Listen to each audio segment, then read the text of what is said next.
Od tej návštevy som sa zmenila. Mávam výpadky pamäti, nočné mory, záhadné stopy na tele. A ten hlas v hlave je stále silnejší. Niektoré veci už ani neviem, či sa stali, alebo to bol len sen. Musím nájsť tú vešticu, povedala som si. Bola to moja posledná nádej. Dom, kde sme s kamoškami boli, bol teraz opustený, zničený a zarastený burinou. A predsa, keď som stála pred ním, cítila som, že som doma. Cítila som niekoho blízkeho. Začala som pátrať v archívoch, dedinskej knižnici aj u starých ľudí. Našla som fotku, starú čierno-bielu. Bola na nej žena. Volala sa Dorotea.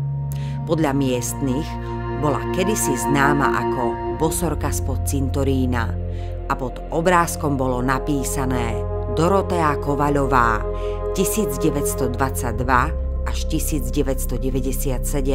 Zanechala po sebe jednu dcéru. To meno Kovaľová, to bolo meno mojej starej mamy. Zistila som pravdu. Tá veštica bola moja prababka.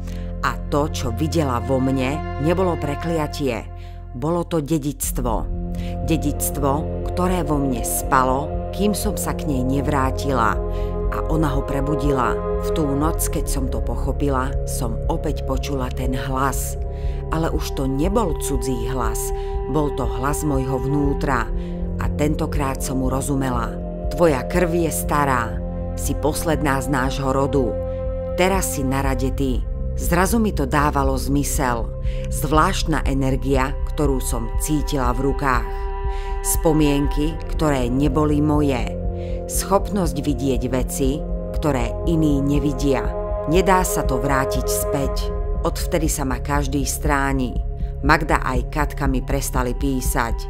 Ľudia na ulici odvracali pohľady. A ja som konečne pochopila, kto som. Nie som obyčajná. Nie som len pravnúčka veštice. Som bosorka. A to, čo príde po mne, bude silnejšie, temnejšie. Lebo ja nie som posledná. Len prvá, ktorá sa prebudila.